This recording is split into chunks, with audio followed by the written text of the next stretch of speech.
Ok, começamos aqui mais um de nossos conversatórios, que é o número 30 e algo.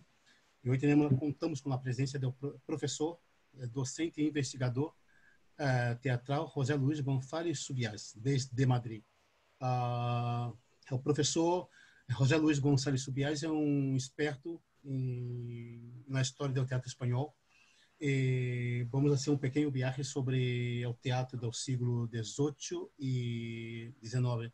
E também um pouco também sobre a história do teatro espanhol, desde o livro Literatura e Escena. Buenas tardes, ou boa tarde. Buenas tardes, Clever, buena tarde. Que tal? Es un placer estar aquí contigo en este conversatorio. Já alguns conversatórios nossos já chegaram, já ultrapassaram como mais de mil visualizações em poucos dias. Então, são muitos e há uns que estão com 900 e pico, outros 1000 e pico, e é bastante interessante isso. Aí pessoas interessadas em um tema teatral. Estupendo. José Luiz, começarei pela pergunta clássica, não? Tu, como docente, como professor e investigador teatral, está trabalhando desde casa, está impartindo classes online, como está experimentando y vivenciando este momento? Bueno, a mí se me ha hecho bastante largo. Estoy deseando que pase, esa es la verdad, ¿no? Yo siempre he sido muy casero, soy una persona acostumbrada a vivir entre cuatro paredes y entre libros, pero voluntariamente, por decisión propia. Eso de que me impongan no salir, no, no poder charlar o pasear de vez en cuando, pues ha sido un poquito duro y se me ha hecho muy largo, es la verdad, ¿no? En cuanto a la forma de trabajar, acostumbrarte a dar clases sin el contacto directo con los alumnos es muy distinto, es una experiencia muy diferente, eh, muy trabajosa, muy laboriosa. Se lleva muchísimo trabajo, cuesta mucho atender. No es lo mismo, muchas veces lo he dicho, no es lo mismo dar una clase a 50 que 50 clases a uno. Se multiplica el trabajo por 50 en la realidad, ¿no? Pero bueno, lo hemos ido llevando. Y en cuanto al trabajo como investigador o como escritor, qué mejor espacio que tu hogar y la casa. En ese sentido no he notado mucha diferencia. Ou como Borges, não? Borges tinha, era outro dia charlando com Javier Dalton, ele comentava, estava lendo lá, relendo toda a obra de Borges, e dizia que Borges ha criado toda na obra desde um confinamento devido como se diz, qual seria a palavra correta? Ele havia tenido um problema de retina e tinha sua deficiência visual, não? E criou toda uma obra. Ia perguntar, nós outros que trabalhamos com teatro, conhecemos a história do teatro espanhol? Bueno, hacer dar una respuesta categórica a eso es muy difícil, claro. Depende. Esto es, cada individuo sabrá si lo conoce o no lo conoce, ¿no? Hay estudiosos, se ha estudiado mucho la historia del teatro español. Es una materia que se imparte en las escuelas de arte dramático y me imagino que cualquier persona interesada por el teatro, incluso por hacer teatro vivo, por los profesionales de la escena, me imagino que tienen un interés por conocer la historia de la tradición de la que proceden y a la que pertenecen. Pero eso siempre es una tarea individual, ¿no? En fin, habrá personas que conocen mucho la historia del teatro español y otras, pues quizá no tanto. Y habrá unas parcelas del teatro español que se conocen más y otras menos. Eso es como todo, ¿no? A importância do teatro do século XVIII e XIX na formação de los profissionais do teatro, por exemplo, não? Bueno, a mí no me cabe duda de que los siglos XVIII y XIX, el último libro que publiqué recientemente, hace unos meses, habla de eso precisamente, ¿no? Creo que sí que hay una gran laguna, en este caso concreto, con respecto a los siglos XVIII y XIX. Yo diría que son los grandes olvidados, no solamente de la escena, sino en otros muchos ámbitos también. No hay tantísimo profesional, investigador dedicado exclusivamente al XVIII y XIX, o principalmente, ¿no? Son grupos más minoritarios, más cerrados, ¿no? Y si ya nos vamos al teatro, pues, especialistas en teatro del siglo XVIII o especialistas en teatro del siglo XIX, pues hay menos. ¿Por qué? Pues podemos dar muchas respuestas posibles, ¿no? Pero sí que es verdad que hay una especie de salto entre el gran teatro clásico español que desde hace décadas, cuando se habla de teatro clásico en España, siempre pensamos en Lope de Vega, Calderón, Tirso, ¿no? La gran escuela de dramaturgos del siglo XVII, pero parece que entre ese siglo XVII y el siglo XX, y cierto siglo XX, pues, bueno, pues no ha habido prácticamente nada, y lo que hubo entre medias fue un erial. Eso no es así. Es imposible, entre otras cosas. No es posible que tú pases de una dramaturgia dorada, de un gran esplendor, a que de repente todos los seguidores y herederos que vinieron después en el siglo XVIII fueran torpes, unos torpes imitadores. Eso no carece de sentido. Cuando uno lee realmente, bueno, hay opiniones para todos los gustos, ¿eh? Yo he hablado de esto con grandes conocedores del teatro, de la historia del teatro además, y bueno, son grandes detractores del teatro del siglo XVIII, que piensan que es malo, así de simple. Yo no lo puedo compartir. ¿Por qué? A partir de mi lectura de ese teatro y del estudio de ese teatro. Considero que la escena del siglo XVIII es riquísima, variadísima, y tiene un montón de valores escénicos de los que en alguna medida bebemos todavía en la dramaturgia contemporánea. Y la mejor manera de desmentir a quien piensa que el teatro del siglo XVIII, y no digo nada del XIX, que el XIX ya es infinitamente más importante, diría yo, podríamos hablar de él ahora, que es cuando nace la industria teatral, pero digo que la mejor manera de convencerse es leyendo ese teatro. Y bueno, eso espero, ¿no? Y de ahí en los libros que estoy dedicando a esa dramaturgia, que me parece muy importante, devolverle el valor que merece, ¿no? Y ponerla en su lugar y en su sitio.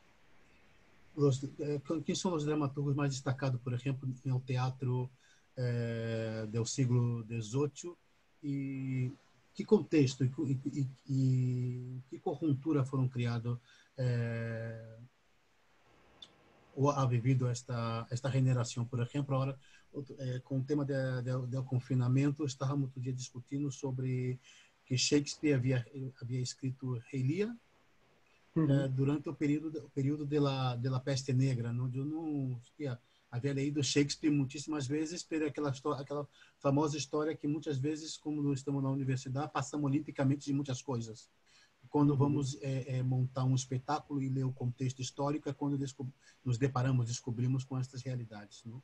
Esses autores do século, primeiro, esses autores do século XVIII viveram em que conjuntura foram criadas essas obras, não? Quem são os destacados aí? Bueno, la historia es fundamental para comprender la producción artística de un momento, ¿no? Estamos totalmente determinados por el contexto histórico en el que vivimos. De hecho, ahora está ocurriendo y están surgiendo un montón de obras y de propuestas a raíz de lo del confinamiento, ¿no? Pero el confinamiento, sin quitar la importancia que la tiene y mucha, y es gravísimo lo que ha pasado, desde el punto de vista histórico, de la gran línea histórica, al final será un dato histórico más, un momento histórico más en el que pasaron una serie de circunstancias y bueno, y las personas, los seres humanos que hemos vivido este momento histórico en todos los ámbitos y también los artistas, pues han reaccionado ante ello, ¿no?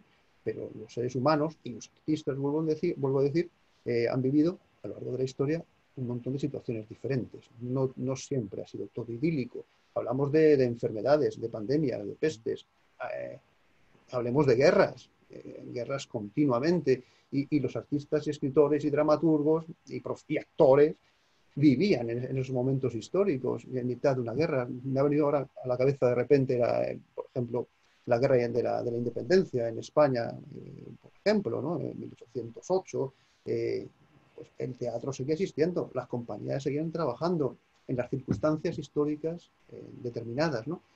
Y surgieron un montón de obras relacionadas con ese contexto histórico de guerra contra el francés, ¿no? Por ejemplo, ¿no? Y así sucesivamente. Hasta en la propia guerra civil, el teatro siguió funcionando.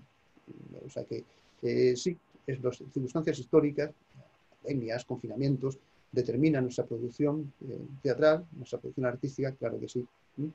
pero bueno, como cualquier otra situación. Los seres humanos somos un yo, una circunstancia muy, muy amplia, ¿no? Muchas circunstancias, e interactuamos con ellas de múltiples formas, ¿no? Y la creatividad sigue ahí presente, a pesar de todo, siempre, ¿no? En cualquier circunstancia. En el caso del siglo XVIII, si quisieras que te comentara algo, claro, es hablar, decías, ¿cómo influyó o cómo vivieron los dramaturgos su situación personal en el siglo XVIII? Bueno, el siglo XVIII es muy largo, muy complejo, y España vivió situaciones muy diversas históricamente, ¿no? Empezaba el siglo XVIII con una guerra de sucesión, por ejemplo, de entrada ya, muy importante, que marcó el devenir de España en muchos aspectos, ¿no? Empezó el siglo XVIII con una adaptación a una nueva dinastía monárquica, que trajo unas costumbres, unas modas muy diferentes a las que había habido en el periodo de los Austrias, por ejemplo. Unas nuevas modas, unas nuevas formas de entender el teatro también por parte de los dirigentes de aquella época. En fin, y en ese contexto los dramaturgos pues, fueron interactuando. El propio pueblo vivió el teatro de una forma muy concreta. Claro, el pueblo también, que es el espectador, marca mucho la dramaturgia que se va a hacer en un momento histórico determinado. Por ejemplo, en el caso del siglo XVIII, estaba pensando que a veces identificamos el siglo XVIII o el teatro del siglo XVIII con el teatro neoclásico, importado de alguna manera con esa dinastía francesa que vino en su momento, mucha influencia italiana, por otro lado, que tuvo que ver con el esplendor de la música en aquel tiempo. Pero claro, el teatro neoclásico fue un teatro hecho por clases dirigentes, relacionadas con esa mentalidad ilustrada que se trajo desde fuera y aquí también se gestó. Pero frente a ese teatro neoclásico, que tenía un público muy reducido, el público popular mayoritariamente lo que veía era un teatro de carácter espectacular, heredero del teatro del siglo XVII, heredero del teatro barroco, ¿no? Y ese teatro, y termino para no enrollarme con esta parte, este teatro popular, por decirlo de alguna manera, fue precisamente denostado, criticado por parte de los ilustrados que abogaban por el nuevo teatro neoclásico, que tenía una finalidad determinada, didáctica y ajustado a los valores de la nueva mentalidad ilustrada. No estaba pensando en un autor. Antes me decías, ¿autores del 18? Hombre, pues mira, hay uno que ha sido muy criticado, que es representante absoluto, hay muchos, pero hay uno que siempre se me ha quedado ahí en la mente, ¿no? Porque es al que más atacó Moratín. Moratín, que es el icono, ¿no? del dramaturgo neoclásico por excelencia, aunque su obra es muy de finales del siglo XVIII, y El sí de las niñas, que es la gran obra conocida por todo el mundo, se estrenó en 1806, es decir, ya con el pie en el siglo XIX. Pero decía que el gran dramaturgo representativo de ese teatro popular, malo por antonomasia, para entendernos, y lo de malo lo digo entre comillas, es Comella, por ejemplo. Comella, Luciano Francisco Comella, fue el autor al que criticaba tanto Moratín en su famosa comedia La Comedia Nueva o El Café, por ejemplo, ¿no? Y el teatro que gustaba al público era precisamente el de Comella y no tanto el de Moratín, aunque Moratín es especial, sí que terminó triunfando por otros motivos, pero bueno, no sé si he contestado más o menos a lo que decías. Es una respuesta muy amplia, como puedes comprobar, porque estamos hablando de todo un siglo, y no es lo mismo principios del 18 que finales del 18.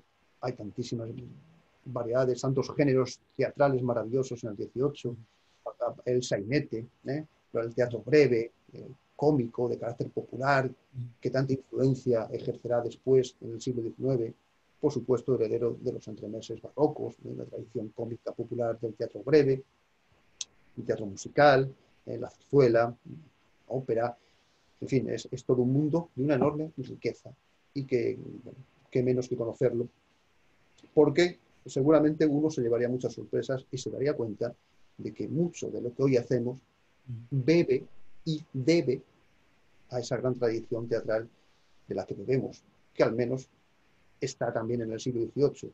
por supuesto en el 17 y en el 16, pero no se pasa del 16 y el 17 al 20 dando un salto directamente, un salto mortal. O sainete ou La Zarzuela, já empieza em o siglo XVIII ou... Sí, de hecho, el nombre sainete es un nombre dieciochesco. Claro que Não, sí. não, não, não sabia essa informação, porque para mim é interessante porque nesses momentos de confinamento com o Teatro Cerrado, tenho compartilho ideias com alguns companheiros, dramaturgos, criadores, diretores, que estão relendo os clássicos. Parece que o Runa ha provocado que nós outros revisitássemos os clássicos ou nos dedicamos a ler as estatísticas, não, de quantos mortos e contaminados pela pandemia, não? E isso me provoca a pensar se estamos claro, lendo os clássicos como Shakespeare, pero eu particularmente não hasta poder ler um pouco sobre o trabalho, eu não havia parado para ler um pouco, por exemplo, os clássicos do teatro espanhol. Sim, tenho Calderón de la Barca, tenho Lope de Vega, pero desconosco este período de la história do teatro espanhol e creio que, não sei, pelo menos creio que os criadores necessitam conhecer teatro, conhecer a história do teatro para formação, conhecimento, não? Informação. Por isso tenho essa curiosidade de o contexto em que esses dramaturgos e diretores ou companhias de teatro desarrollaram seus trabalhos, mas também as figuras mais relevantes deste período, não? Bueno, sí. Vamos a ver. Yo parto de una idea muy clara. En principio, mi acercamiento al teatro viene por dos vías, ¿no? Porque yo estudié en la Escuela de Arte Dramático y fui actor inicialmente. Dejé aquella parte de mi vida muy pronto y me centré en el mundo de la literatura. Yo me enamoré de la literatura precisamente. El otro día hablaba Pedro Villora en un conversatorio contigo y defendía muy bien, como él sabe hacer, la importancia de la literatura en la obra teatral, es decir, el texto teatral, ¿no? Como género literario, que fue desde un principio, así se entendió por los clásicos, y así lo ha sido durante buena parte de la historia del teatro español. Es cierto que no solamente en el siglo XX, pero bueno, por poner un referente muy cercano, es verdad que en la segunda mitad del siglo XX, pues una serie de propuestas escénicas abogaron más por la eliminación del texto, por decirlo de alguna manera, o no darle tanta importancia al dramaturgo y pensar más en la creación, por ejemplo, colectiva del grupo, y que el texto se fuera creando a partir del propio hecho escénico. Vale, eso existe, y no es único tampoco. No siempre la palabra mandó totalmente en el teatro, ni mucho menos. Estaba pensando, por ejemplo, en esos ejercicios de la comedia del arte italiana, por ejemplo, en el siglo XVI, ¿no? Que por supuesto tenían texto, pero quizá lo más importante no fuera eso exclusivamente. Bueno, ¿por qué digo esto? Por un lado, he perdido un poco el hilo de la pregunta inicial que planteaba, ¿no? Que toda ella parte del conocimiento. Contexto, ¿no? El conocimiento de la historia por parte de los profesionales, ¿no? Del teatro. Y, sí, y decía que, bueno, que yo había llegado a este mundo de la investigación por dos vías, ¿no? Por la vía del actor, de la experiencia viva en el teatro, pero por otro lado del amor a la literatura. Yo, estando en la Escuela de Arte Dramático, me enamoré de la literatura a partir de la lectura de textos teatrales. Por lo tanto, defiendo absolutamente la palabra en el teatro, claro, sin denostar en absoluto las otras formas escénicas que me parecen maravillosas. Yo disfruto viendo un espectáculo, por ejemplo, de danza, ¿no? A mí no tiene nada que ver. Pero lo que es el teatro propiamente dicho, la tradición teatral mayoritaria del mundo occidental, que es la que yo conozco mejor, no se puede sostener sin la palabra, ¿no? O la palabra en ella es clave. Y en ese sentido, bueno, pues todo dramaturgo que se precie, sin dar lecciones de nada, porque yo no soy dramaturgo, una cosilla por ahí. Entonces, por lo tanto, no puedo, no me gusta hablar de lo que yo no hago en primera persona. Yo me limito a estudiar, a analizar, reflexionar sobre lo que hacen otros dramaturgos, ¿no? Los dramaturgos. Y bueno, yo cuando analizo el teatro, lo que hago siempre y lo que he hecho incluso para esa historia del teatro español que tú tienes entre las manos y asociado, yo lo que hago es leer los textos. Me podría imaginar cómo eran las puestas en escena en el siglo XX, pero yo salvo cuando hago de crítico literario y voy a ver una obra teatral hoy en día en la que puedo comentar pues, cuestiones de escenografía, cuestiones de movimiento, de dirección, lo que quieras, yo eso no lo puedo valorar cuando analizo un texto del siglo XVIII. Puedo imaginar lo que quieras, pero lo que yo valoro esencialmente y la calidad de una obra teatral, cuando yo la estoy valorando, es por lo que leo, por su texto. Y en ese sentido, bueno, pues hoy de alguna manera me pasa igual. No cuando hago de crítico teatral directo viendo una obra teatral, sino cuando hago una crítica más académica, por decirlo de alguna manera, donde me voy es a la palabra, al texto, me voy a la literatura dramática, ¿no? Y si una buena literatura dramática, una buena calidad de una obra teatral, en mi opinión, da más valor a la obra, en general, bueno, pues no estaría mal que los que se dedican a hacer obras teatrales conociesen esa literatura dramática de la que proceden, ¿no? Así nos daríamos cuenta un poco, muchas veces, de cuál es la calidad real de un texto. Esto es como todo en la vida. Tú puedes decir si algo es bueno o malo en función de lo que buscas en ese algo. De lo que tú buscas en ese algo. Entonces, claro, si no te importa demasiado la calidad de la palabra, pues bueno, tú puedes ver un espectáculo maravilloso y decir qué bueno es, aunque la palabra no brille por sí misma, ¿no? Pero hay otros que valoramos muchísimo esa palabra. Y claro, cuando leemos un texto donde la palabra está muy bien dicha, le damos otro valor, ¿eh? Pero fíjate, yo lo he pensado muchas veces. Hablabas del siglo XVIII, XIX, bueno, no solamente del XIX, vete al XX, del XX que he trabajado también mucho y de hecho dentro de poco estoy esperando, está en prensa, tal y como son las prensas hoy en día, saldrá una historia de la dramaturgia española durante el franquismo en la que hago un análisis profundo de las obras de este periodo, ¿no? Y he descubierto en todos los periodos de la historia teatral que las mejores obras de teatro, los grandes clásicos del teatro, son textos magníficamente escritos, son textos literarios. Son textos literarios, de una gran calidad literaria, ¿no? Por algo será. Comenzabas la charla hablando de Shakespeare, ¿no? Sí. Bueno, Bueno, eso, pero es que Shakespeare es un sí, poeta, Shakespeare es un poeta, como la copa de un pino, ¿no? Claro. grandíssimo poeta, um grandíssimo referente, não?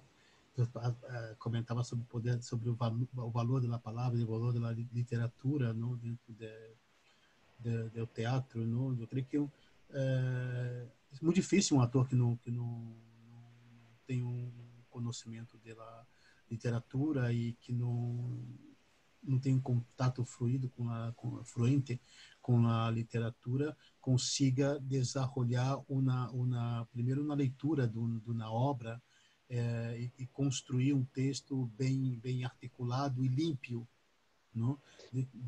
Que também facilita Disculpe, voy a bajar la persona un poquito, porque es que sim, a live se pode, me permite. A live se permite.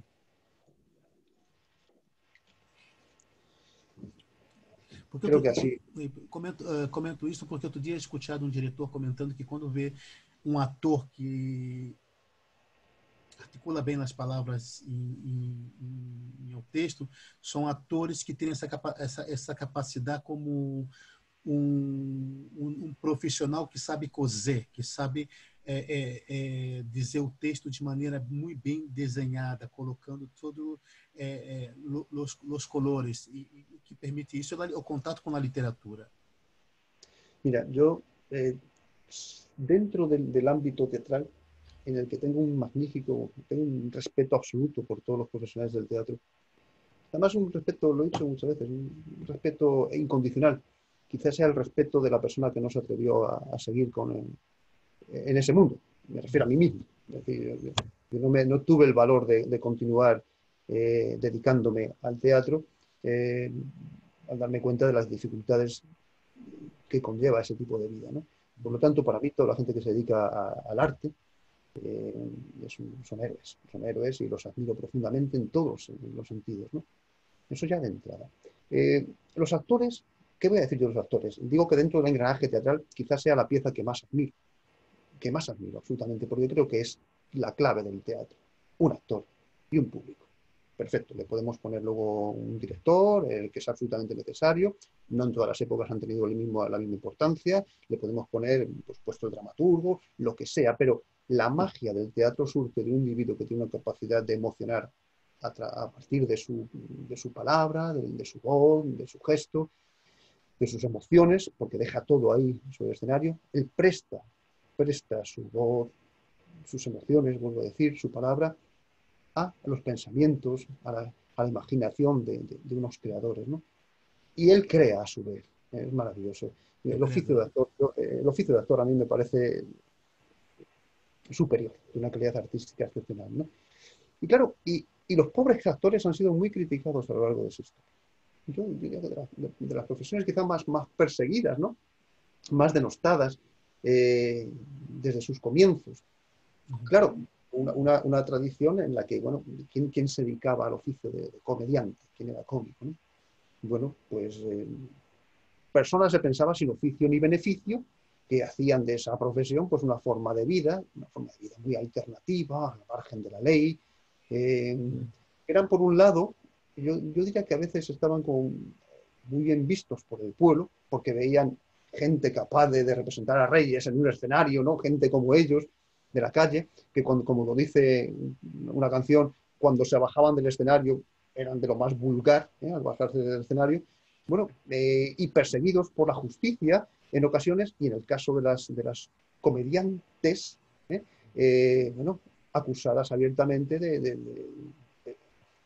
ser prostitutas, de llevar una vida totalmente licenciosa, es decir, bueno, ya se sabe que los actores no podían estar enterrados en sagrado hasta el siglo XIX, no recuerdo exactamente la fecha exacta, pero casi hasta 1830 los actores no podían enterrarse en sagrado, es decir, porque vivían en pecado, estaban mal vistos por la sociedad.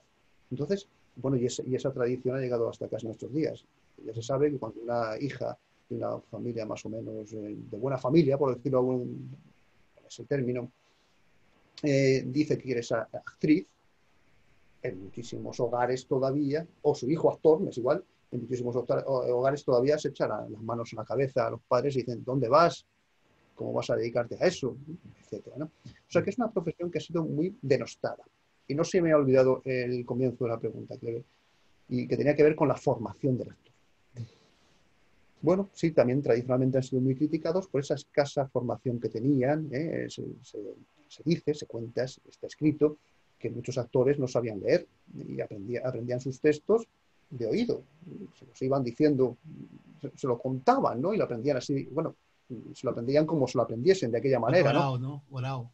Oralmente, ¿no? Y así metían luego las morcillas, era imposible, si no ensayaban prácticamente, ¿no? En el siglo XVIII hay muchos tratados que critican esa formación del actor, que no había ensayos prácticamente, y se reponían las obras, vamos, cada 2 o 3 días como mucho, había una nueva obra. Entonces era imposible que se supiesen los textos correctamente y que se interpretase correctamente. O sea que sí que han sido muy criticados. Estaba pensando en Larra, por ejemplo. Mariano José de Larra, el gran romántico, ya con anterioridad existe esta tradición, ya se había dicho en muchos escritos y tratadistas sobre el arte de la declamación y de los actores, pero Larra tiene un artículo muy bueno, se titula, sí, creo recordar, creo que es así exactamente, Quiero ser cómico. Quiero ser cómico, y es un joven aspirante a actor que llega a su despacho y le dice que quiere ser cómico, y entonces le pregunta, bueno, ¿y usted qué sabe hacer? Entonces la gran respuesta, resumiendo, del actor o del candidato a actor en aquel momento es, pero es que hace falta saber algo. Ese era el concepto, la gran pregunta. ¿Qué hace falta saber para ser actor? Sino ser más o menos agraciado, tener una buena capacidad de movimiento y buena vocalización, y ya está. No, hace muchísimo tiempo que se sabe que no es así, que un actor necesita muchísimo más. Si es el vehículo para transmitir esas emociones que decíamos, que hay obras de contenido filosófico importantísimo, que hay obras de una profundidad enorme. Tú no puedes transmitir una gran profundidad filosófica y de pensamiento, obras de carácter intelectual, muy profundas que las hay, si no entiendes lo que estás diciendo, si no lo entiendes. Por lo tanto, yo diría que los actores son de las personas más cultas que he conocido. A la fuerza, aunque sea a la fuerza, porque no te queda más remedio, por todo lo que has tenido que leer y comprender. Bueno, todo esto hablando, ya digo, de épocas en las que todavía no existían las escuelas como tales de arte dramático, pero ya en esa época del ARRA, poco después, pues grandes actores como Julián Romea, ¿no? Carlos Latorre, los grandes maestros de la declamación española del romanticismo, fueron profesores de la escuela del conservatorio de aquel tiempo, de María Cristina, lo que fueron los antecedentes de la Escuela de Arte Dramático de Madrid, ¿no? Bueno, y hoy en día, pues desde hace décadas, todo actor, la mayor parte de los actores, frente a esa tradición del actor hijo de actores que se formaba en las tablas desde muy pequeño, la mayor parte de los actores se han formado en academias y en escuelas de arte dramático que desde hace tiempo además tienen ya la condición de estudios universitarios. Por lo tanto, hoy en día, si decíamos antes, bueno, pues un actor tiene que saber, claro que tiene que saber, y es más, yo diría que en muchos casos, en la mayor parte de los casos, saben, están preparados y se forman, claro que sí.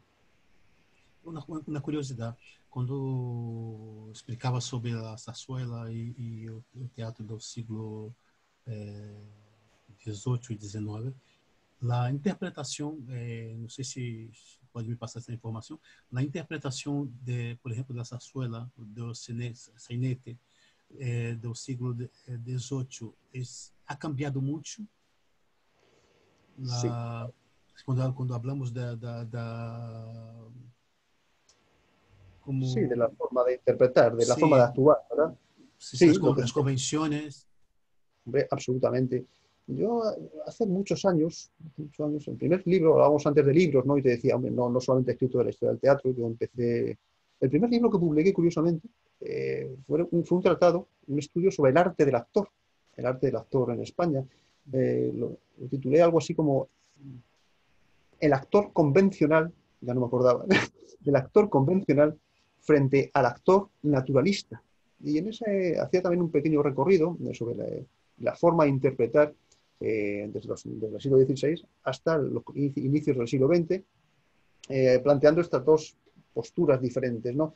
Una forma de interpretar que de manera muy general llamaba entonces la manera convencional de declamar, que básicamente era la siguiente, consistía en impactar de alguna manera al público con tu declamación, tu interpretación, con tu gesticulación. Era un teatro de los siglos XVII, XVIII y buena parte del XIX, bueno, incluso en el XX. Ha habido grandes actores muy histriónicos en la historia del teatro español del siglo XX, en la historia de la interpretación española del siglo XX, en la historia de los actores, ha habido actores muy histriónicos, lo cual no quiere decir que sea una forma mala de interpretar, depende. Pero decía que esa forma convencional, que tiene que ver con lo que planteabas, cómo se representaban las obras, las zarzuelas, las tragedias, las comedias en esos siglos XVIII, bueno, pues de una manera muy exagerada, es por resumir. La forma tradicional de interpretar fue la exageración, pero por motivos obvios. Tú tenías que ser entendido por todo el público que estaba en el patio, no de butacas, porque no había butacas durante mucho tiempo, en el patio. Bueno, en fin, todo el público que te estaba viendo tenía que llegar tu gesticulación, tenías que ser exagerado en tus movimientos, tenías que transmitir a través de una voz muy, muy impostada, muy elevada, tenías que llegar. a todos los lugares del escenario para que se entendiera tu palabra y lo que decías, pero también tus intenciones a partir del gesto. No es la televisión, no es el cine, no es un primerísimo plano de pantalla que te capta tu intención en la mirada. No, eso es imposible en el teatro, ¿eh? Entonces, claro, de ahí una forma muy grandilocuente de gesticular, de la que se ha hablado mucho. Una forma muy grandilocuente y también, por tanto, muy falsa. Desde muy pronto, los grandes también tratadistas de la escena, desde muy pronto, Cervantes lo hizo, Shakespeare también reflexionó sobre esta cuestión, se planteaban la necesidad de buscar una interpretación mucho más verdadera, más verosímil, más natural.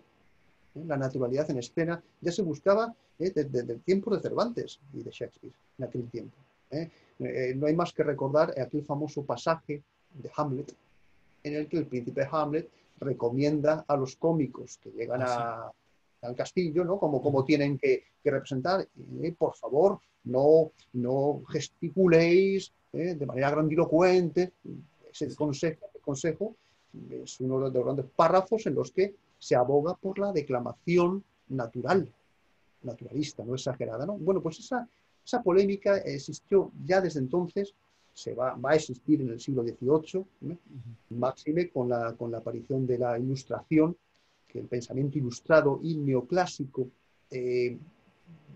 va en la línea de la búsqueda de la naturalidad, porque lo que persiguen los neoclásicos y los ilustrados es la credibilidad en escena, la verosimilitud. Y tú no te puedes creer a un hombre que está haciendo aspavientos.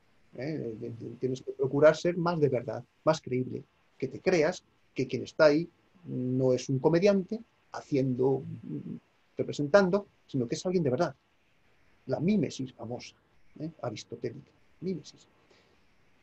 Y bueno, y esto se mantuvo en el 18 y llegó al 19, y en el 19 también volvemos a encontrar tratados que defienden una declamación más natural frente a otros actores mucho más impostados. Y ahora mismo no recuerdo, es una conversación informal esta, y no recuerdo si era Julián Romea o Carlos Latorre, estos grandes actores del romanticismo. Uno de los dos se caracterizaba por ser más natural en sus maneras y el otro más exagerado. Creo que Romea era el natural, el más natural.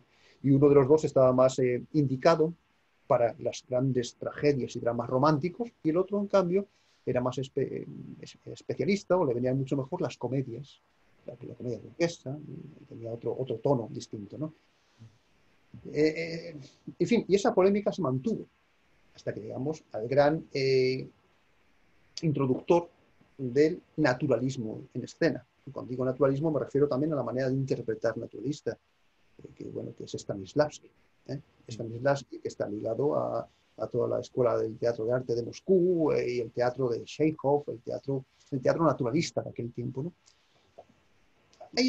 A veces se ha dicho que cada tipo de teatro necesita un tipo de actor distinto. Yo creo que es verdad. Es verdad, no se puede interpretar igual a Chekhov que al Duque de Rivas, el Don Álvaro, la Fuerza del Sino.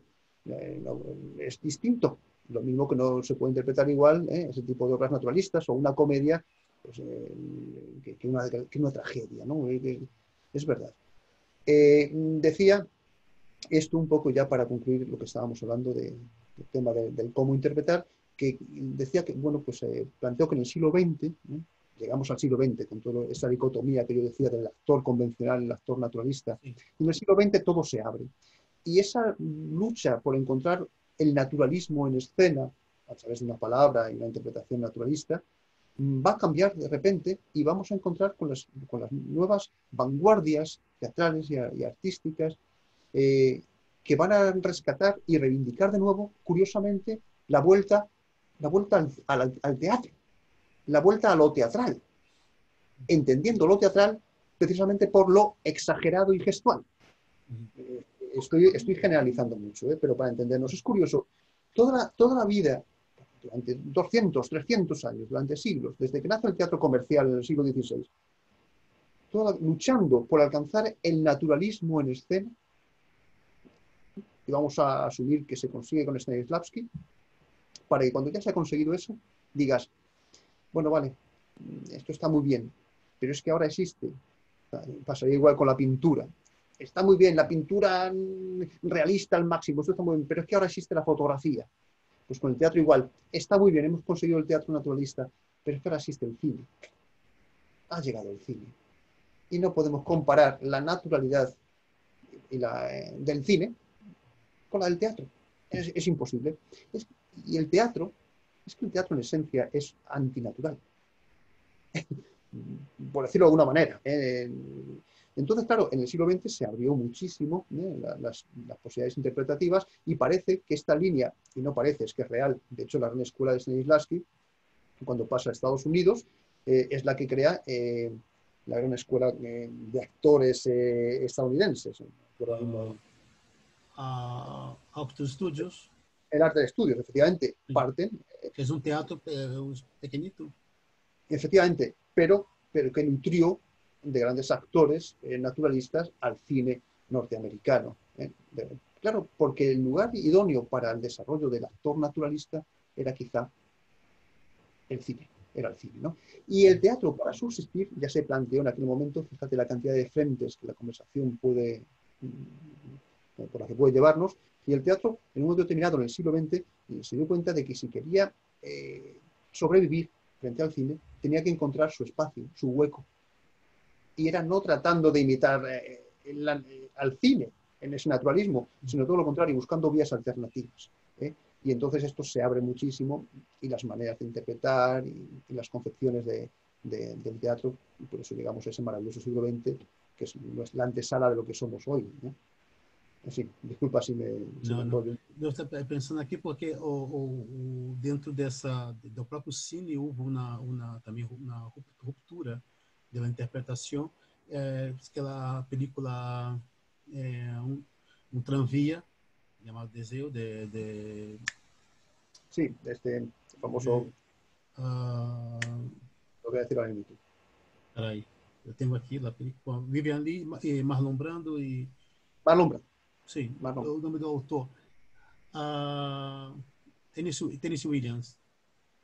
Ah, bueno, el autor, sí. Sí, havia uma divergência porque quando criaram um casting de invitar a Vivian Lee a interpretar junto a Marlon Brando, que Marlon Brando venia de Actors Studios, e Vivian Lee venia de um teatro mais histriônico, uma interpretação mais exagerada e histriônica.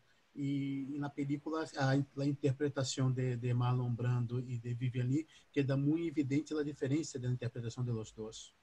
O naturalismo de Marlon Brando com esta interpretação de Vivian Lee mais exagerada, ¿no? Del teatro más histriónica.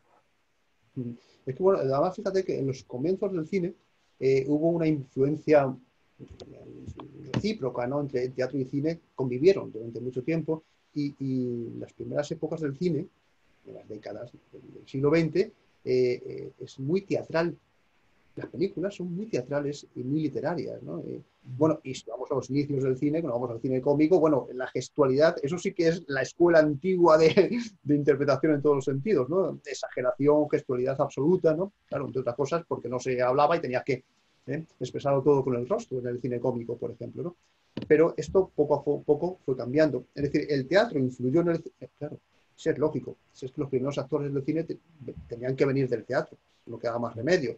Entonces el teatro influyó en el cine al principio, de manera natural, y poco a poco, a medida que el cine fue teniendo su lugar y cada vez más importancia, fue el cine el que terminó influyendo en el teatro, ¿no? Hoy en día yo creo que, bueno, son dos artes completamente distintas, muy diferentes, se nota mucho, aunque con excepciones, porque no hay nada, es que yo creo que la excepción confirma, cuando se dice eso de que la excepción confirma la regla, es que yo diría que es que no hay nada excepcional y todo lo es a un tiempo. Pensaba, uno puede tener prejuicios y decir, no, se nota mucho cuando un actor viene del cine o es de teatro. Pudo ser en una época, pudo ser, pero últimamente estas nuevas hornadas de maravillosos actores que tenemos jóvenes, que están muy bien formados, la versatilidad que tienen es asombrosa. Tú te encuentras en el escenario actores que se han hecho famosos o muy conocidos por series de televisión, por el cine, que lo hacen estupendamente, y los ves sobre un escenario y dices, pero es que son igual de buenos. regla general. Por lo tanto, bueno, esto también apoya un poco lo que te decía en esa magnífica formación que tienen los actores de nuestro tiempo y que esa dicotomía teatro-cine hace tiempo que yo creo que desapareció.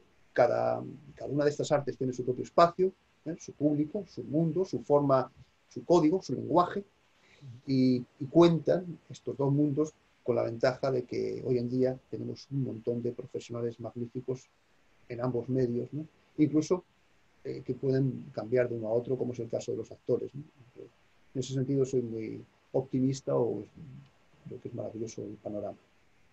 Então, antes comentávamos sobre cada época era diferente a função do diretor ou do dramaturgo. Em o século XVIII ou século XIX, lá, qual era especificamente a função do diretor? Tinha esta mesma presença e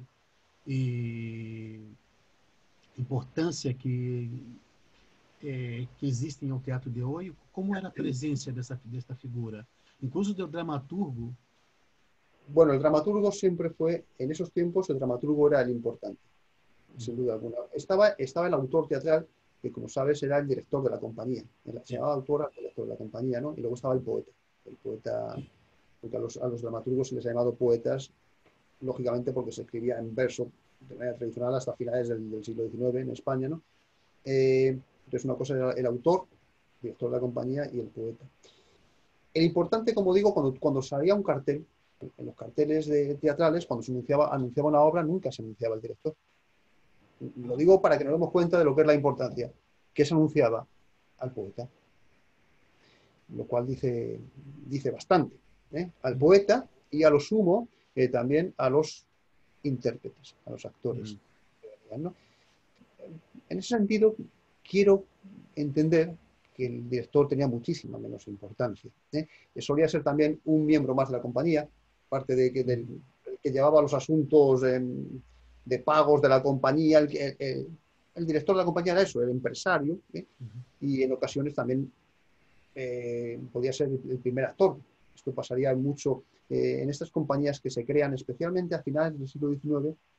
La figura del actor divo, que tendrá su propia compañía teatral, que la hace pues para ser es el director, es el empresario, y coge obras para lucirse él mismo en escena, y además hay autores que escriben expresamente para ellos, ¿no?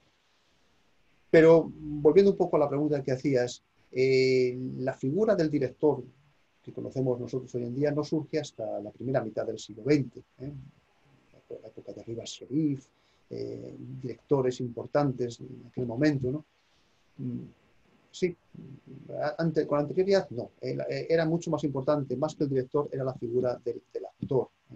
Anteriormente el poeta, como digo, luego los grandes actores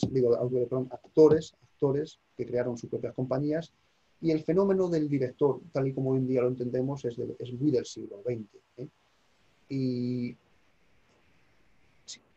Y esa preponderancia que ha tenido el director hasta el punto de que llegó a ser todo, de ser el dios, más que el propio dramaturgo. O sea, ese cambio, ¿no?, del dramaturgo al director es más de la segunda mitad, incluso yo casi diría del último tercio del siglo XX, donde la figura del director se convierte, vamos a ver una obra del director de turno, vamos a ver la obra del director, el montaje de ese director, más que la obra en sí de ese dramaturgo, ¿no? En fin, o sea que ya digo, la importancia del director de escena, que hoy en día es absoluta, en la historia del teatro no fue tan importante. Y en esos siglos que me comentabas, yo ya te digo, me quedo con la respuesta que te daba inicialmente. En los carteles no aparecía el nombre del director. Hoy no te encontrarás ni un solo programa en el que no aparezca el director de la obra. Es impensable, ¿no? O dramaturgia de, dirección de, y además en letras grandes. En la primera plana del programa, el nombre del director es imposible pensar que no aparezca, ¿no? Y en otros tiempos no tenía esa importancia. El sainete era, no, era la estrella del siglo XVIII, o tenía más visibilidad, se montaba más que la zarzuela, por ejemplo. Hombre, el sainete tiene una ventaja, y es que es el teatro breve de aquel tiempo, y es el teatro Ujú, popular, y es el teatro cómico. ujú, Entonces, claro, son las piezas que acompañaban a las grandes obras. Entonces, se ponían muchísimos sainetes, había muchísimos. Entonces, claro, eh, es el más popular, hombre, es el que daba, es el que amenizaba, es el que amenizaba los espectáculos, ¿no? ujú, Entonces, en ese sentido sí que sería absolutamente popular, es el más popular, están dirigidos especialmente al pueblo, sobre todo, y tiene la finalidad de entretener, aunque tengan su mensaje, pero son obras cortas, ligeras, que gustaban mucho al público, porque no podemos olvidar algo importante, ¿no? También otra conversación, otra línea de conversación, y es el papel que tiene el teatro, ¿no?, en la sociedad. ¿Para qué sirve? Es arte, es la panacea de la cultura, que no digo que no, que no digo que no lo sea, o es un espectáculo de entretenimiento. Eh, yo creo que el teatro se ha estado moviendo entre esas dos aguas también durante siglos, ¿no? Eh, Entre ese concepto de espectáculo para entretener o gran representante de la cultura de un país, ¿no? Fijaos, yo siempre me planteo algo muy sencillo. Creo que Lope de Vega no se planteaba esas cosas. Creo que Lope nunca se planteó si estaba haciendo un teatro, si estaba haciendo cultura o gran poesía, gran literatura dramática, o estaba haciendo, como él decía, dar gusto al vulgo, que es el que paga, al fin y al cabo. Lope de Vega hacía teatro comercial. A veces cuando es tan denostado el teatro comercial, no frente al teatro artístico, ¿no? O sea, curiosamente, cuando no te lo planteas, que es el caso de Lope de Vega, Lope de Vega hacía un teatro absolutamente artístico, literario y absolutamente comercial, las dos cosas. Porque quizá, en esencia, el teatro sean las dos cosas. Y si le quitas algunas de esas dos patas, yo creo que el teatro, no sé, se hace un flaco favor al teatro. ¿Eh? Se le hace un flaco favor. Eh, no sé si entiendes por dónde quiero ir, pero desde muy pronto, vuelvo al siglo XIX, una época que tanto he estudiado, recuerdo perfectamente en ese siglo en el que nace la industria teatral, la cantidad de debates que hubo, ¿eh? Libros, folletos, en la prensa, entre los defensores de la calidad artística del teatro, un teatro artístico, que acusaban a esos que hacen un teatro popular, comercial, los bufos, por ejemplo, los bufos Arderius, que fue también otra compañía, de un teatro menor, que fue muy criticado por los excelsos poetas, ¿no?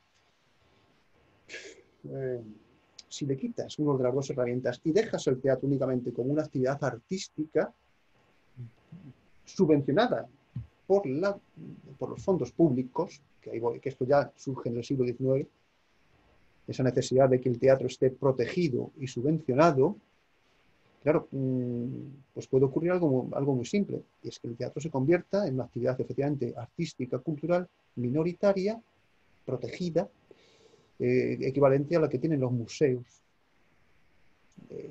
Y bueno, hay museos muy comerciales, como puede ser el Museo del Prado, pero hay otros museos los que van cuatro gatos por ahí en un pueblo perdido y bueno.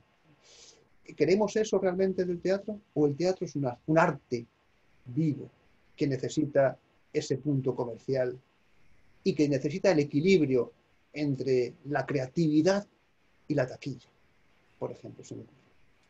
Também não existe prejuízo com o popular também, porque se pensarmos teatro de Shakespeare, Lope de Vega, incluso o teatro popular sainete, havia autores, havia companhias que interpretavam para que eram subvencionadas por la corte, não? Por la Casa Real, e havia as companhias que haciam teatro nas praças, nos mercados, não? Hombre, las grandes compañías, claro, subvencionados, protegidos. Estaba el tema de la protección. Estaba, por ejemplo, en Francia, ¿no? El caso de Molière, como siglo XVII, ¿no? El teatro francés fue muy protegido por la realeza porque les interesaba. En el siglo XVII el teatro se convirtió en una plataforma propagandística del propio poder de la Francia del siglo XVII, ¿no? Entonces pensaron las autoridades, ¿no?, la necesidad de proteger ese tipo de teatro, ¿no? Cuando me hablas de compañías, no es extraño, es que el mecenazgo también ha existido siempre entre los artistas, ¿no? La ópera.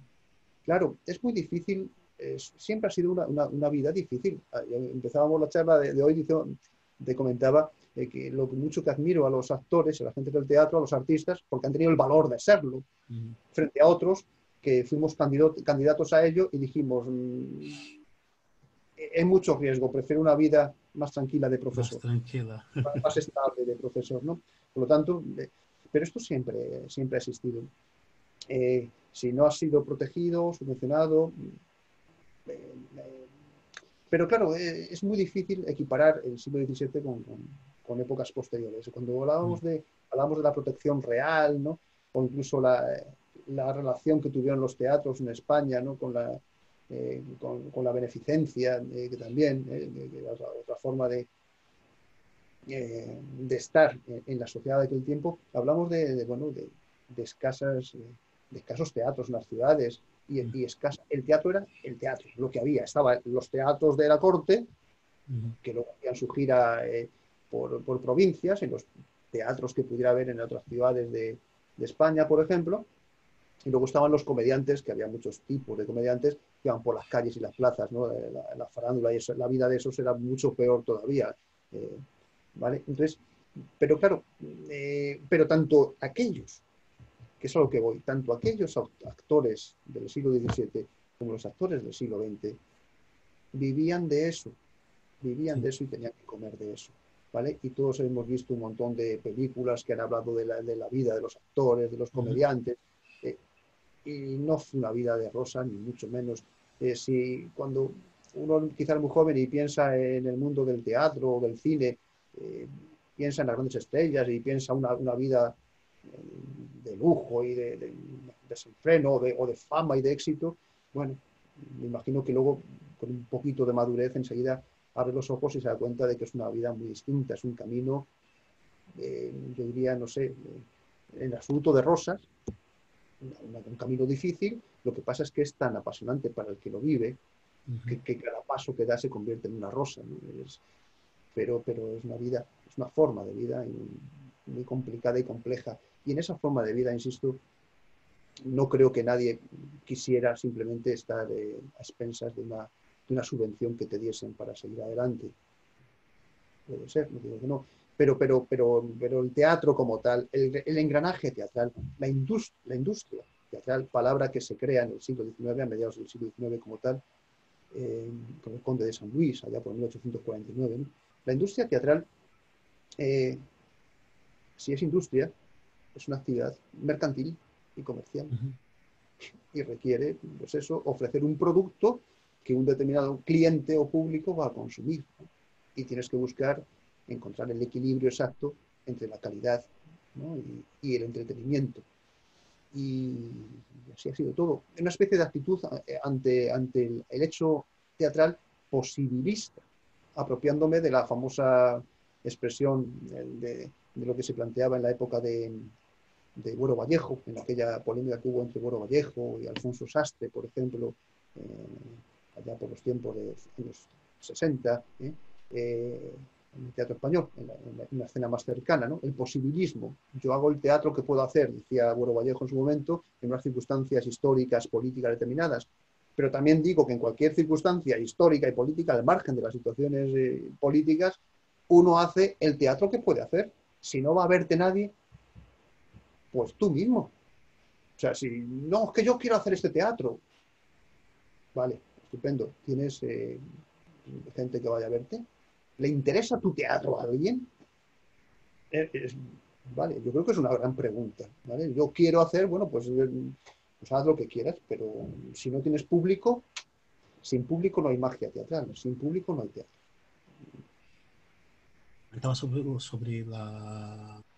essa coisa do que é do teatro comercial, e os prejuízos que existem com o popular, eu falava especificamente do sainete e de Ramon de la Cruz, que foi o impulsor, um dos grandes nomes dela. E estava lendo num blog que Ramon de la Cruz tinha muita influência de Racine e de Voltaire. Então, é uma figura que tem como referência a Racine e Voltaire, tem uma informações Mira, literárias interessantes e vamos assim a um ver. teatro popular, ¿no? Claro, es que una cosa, a veces confundimos eh, tú puedes hacer un teatro popular, aparte que Ramón de la Cruz no solamente hizo sainetes, tiene comedias neoclásicas, tiene zarzuelas también. Ramón de la Cruz es un peso pesado en la literatura dramática del siglo XVIII. Se ha identificado su figura con el sainete y como ya sabemos, los prejuicios, ¿no? Sainete, algo pobre, pero los sainetes de Ramón de la Cruz tienen una gran calidad literaria, aparte de escénica, pero literaria. Ramón de la Cruz sabía perfectamente lo que hacía, y era un hombre leído y sabía, conocía el teatro de su tiempo, un hombre culto. Ramón de la Cruz es un ilustrado, un hombre ilustrado, que tiene que ver un poco con lo que planteábamos también al comienzo de nuestra charla, la necesidad de que un dramaturgo, un hombre de arte, conozca de su oficio, conozca. Si tú eres dramaturgo, tienes que conocer la obra de otros dramaturgos, tanto de tu tiempo como de los que te precedieron. Como si eres arquitecto, tienes que conocer la obra de los arquitectos contemporáneos y los que te precedieron. Y si eres músico, no basta con que conozcas la música que hacen tus colegas de tu entorno contemporáneo, sino que tienes que saber de música de otros periodos, etcétera, etcétera. Y esto es así en todas las artes. Bueno, entonces, bueno, volviendo al caso de Ramón de la Cruz que planteabas, Ramón de la Cruz, claro, que conocía a los clásicos del teatro francés, por supuesto que sí, como conocía a los clásicos del teatro español. Un hombre muy culto y muy leído. Y siendo tan culto y tan leído, se permitía hacer lo que creía conveniente. Quizá, no sé, aquí estoy un poco, puedo divagar, se permitía hacer cuando le apetecía. Esto ahí no hablé con Ramón de la Cruz, pero bueno, quizá le apetecía cuando se quería poner estupendo y culto, hacer obras más cultas, y cuando quería sacar beneficios económicos, pues hacía unos sainetes. Que esto lo han hecho muchos artistas. ¿Cuántos grandes artistas no habrá que hacen una gran obra que saben que no les va a dar un duro, pero para poder subsistir a la vez hacen otras cuantas obras no tan buenas? Dramaturgos de estos, así. Dramaturgos de estos ha habido así. Vuelvo a otra época que tengo bastante reciente ahora mismo, aunque podría poner el siglo XIX, pero el siglo XX, la segunda mitad del siglo XX, ese periodo de la etapa de la España franquista, ¿no? Ese periodo de los años 40, 50, 60, grandísimos dramaturgos de aquel tiempo, bueno, te puedes encontrar que tienen una obra estupenda, quizá con menos pretensión de taquilla, pero a la par, a la vez que hacen esta, hacen otras 3 o 4, pues bueno, más ligeras, porque es necesario sobrevivir. Me imagino que esto pasa en todas las artes. Ese es el equilibrio que yo decía antes. Tienes que vivir de eso. Y por lo tanto, tú tienes que conocer a tu público y arriesgas, y a veces te apetece arriesgar más. Un artista dice, mira, voy a hacer esta obra aunque sepa que no me la va a leer nadie. Voy a hacer esta obra aunque sepa que no se va a representar, por ejemplo. Puede ocurrir. Bueno, y otras veces dice, pues mira, voy a hacer esto. Sí, perdón. Los dramaturgos o teatro do período franquista quedando estigmatizado, Absolutamente. porque aqui, por exemplo, em América Latina passou um fenômeno muito interessante durante as ditaduras, que os intelectuais e os artistas tomaram os símbolos nacionais, não? Aqui parece que foi o contrário. los franquistas tomaram os símbolos nacionais. E parece que tudo que foi teatro, dança, literatura deste período se quedou um pouco, talvez, marginado, não se valora. No se valora después de que pasa el periodo. Quiero decir, en la época del franquismo hay una, en mi opinión, y por eso digo que estoy esperando que salga ese libro donde hago un análisis de toda esa dramaturgia de aquel tiempo. En mi opinión, luz. ¿Me faltan, perdona?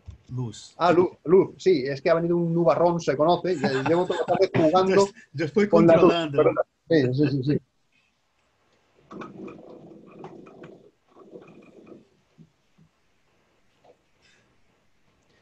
Efectivamente, yo voy controlando. Sí, yo también me miro de vez en cuando, lo cual no deja de despistarme un poco, Clever. Esto es un poco, porque ahora mismo en pantalla te veo a ti, me veo a mí, a veces te miro a ti, a veces me miro a mí, otras veces no sé dónde mirar, en fin. Pero vamos a ver, sinceramente, desde el punto de vista del análisis textual, desde el punto de vista de la industria teatral, en mi opinión, el teatro de la época franquista es de una, supongo que mucha gente no está de acuerdo, pero es de una gran calidad literaria y escénica.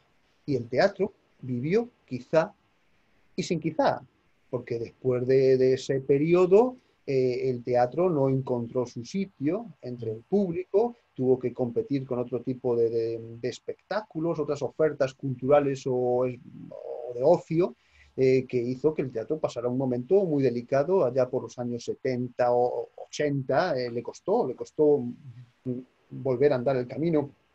Pero en esa etapa, cuando en las casas todavía era difícil tener un televisor, es verdad que el cine hizo mucho daño y aparece el tema del cine con frecuencia en el teatro de aquel tiempo, pero el cine tenía un público muy concreto. Esto está muy claro en las obras, ya digo que aparece con claridad en los textos teatrales.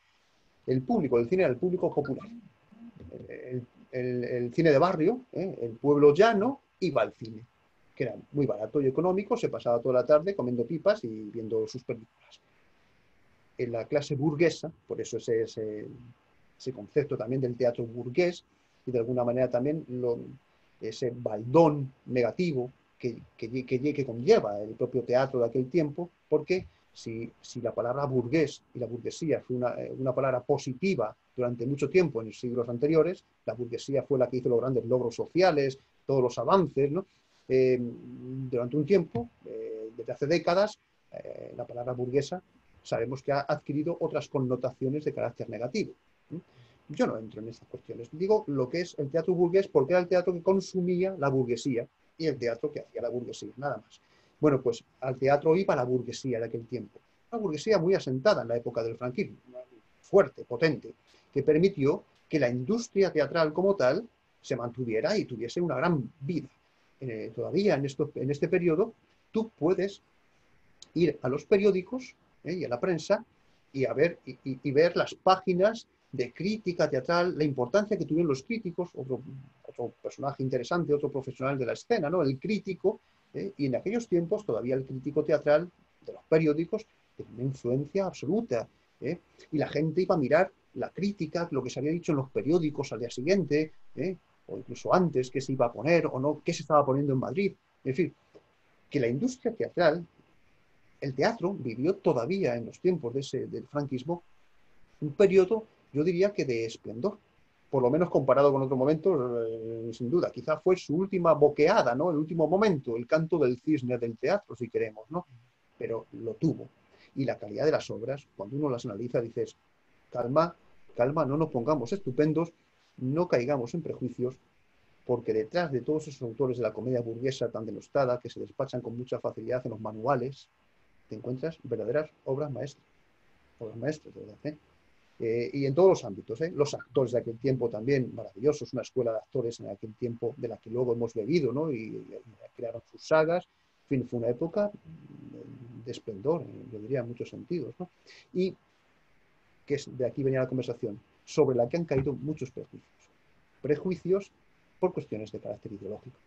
Sin más, esto ha pasado, es muy habitual, siempre el arte y la cultura somos seres políticos, vivimos en la historia, estamos sometidos a los vaivenes políticos, y lo mismo que figuras han sido encumbradas en determinados momentos, justo pasado ese momento histórico, esa figura ha sido denostada cuando han llegado los movimientos en otra tendencia, y así sucesivamente, ¿no?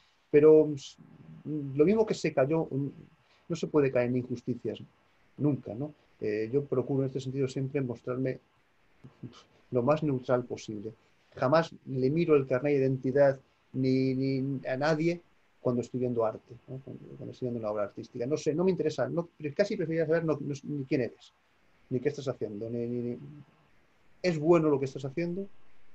¿Me emocionas? ¿Me llegas? ¿Lo que dices es interesante? Y te aseguro que en esa época se dijeron cosas muy interesantes desde la escena en el teatro, de verdad. Estava pensando aqui, se algum dia estas pessoas nesse teatro será rescatado, não? Se você serão reconhecidos e relembrado, ¿no? Hombre, yo creo que libros como el que espero sacar dentro de muy poquito tienen esa finalidad. Es decir, yo cuando escribo algo es por algo. Escribir por escribir no tiene ningún sentido. Yo solo te escribo si tengo algo que decir y creo que merece la pena decirlo. Y sí que creo que merece la pena que este teatro... A mí siempre me gustaban las causas perdidas, ¿no? Tengo cierto espíritu romántico en ese sentido también, ¿no? Y lo mismo, que era obvio, yo era consciente de que el teatro del siglo XVIII y del XIX no eran causas perdidas, ¿no? Para el común de los mortales. Por eso, precisamente por eso, me interesa más todavía estudiarlo más a fondo, a ver qué tiene eso de verdad, porque nunca me gustan, no me creo las verdades absolutas, no desconfío. Y cada vez que investigo algo sobre lo que se han dicho muchas, sobre lo que ya hay verdades absolutas asentadas, me llevo maravillosas sorpresas una y otra vez. En fin, nunca me defrauda la investigación sobre algo nuevo o algo que ha sido juzgado negativamente. Digo, así, voy a verlo, a ver qué tiene esto de verdad, ¿no? Y casi siempre me llevo grandes satisfacciones. Pues un poco me pasó lo mismo con este teatro de este periodo. En realidad, no es una época que yo tuviese tan estudiada, aunque, y tuve la fortuna, había en España una editorial llamada Stelitzer o Stelitzer, ¿no? Que publicó durante muchos años, en los 50, 60, hasta la muerte de Franco, unos libritos muy pequeñitos, que quizá los hayas visto en alguna ocasión, donde se publicaban todas las obras de teatro que se estrenaban. Eran un tamaño, vamos, ni siquiera el formato típico de libro, sino menos todavía, el formato de un doceavo, en un papel de muy mala calidad, que era la colección Teatro, se llamaba, ¿no? Y bueno, pues ahí yo tuve la fortuna de que un tío mío trabajaba, era el conserje o el que cuidaba la fábrica, que cuidaba el edificio donde estaban las prensas de Stelitzer, ¿no? Y cuando este hombre pues falleció, la familia dejó a una persona muy interesada por el teatro como era yo, me dejaron todo lo que mi tío tenía ahí. Y tenía en casa pues yo pues un montón de teatro de aquel tiempo. Y eso pues, me permitió leerlo como el que lee cualquier cosa por conocer, por saber. Y claro, y no hay nada más bonito que leer y decir, ¿y esto? ¿Y esto? Pero qué maravilla. Pero esto, pero qué bueno es esto, por Dios. ¿Eh? Y esa sorpresa maravillosa me la iba llevando una y otra vez con cada obra que leía, ¿no?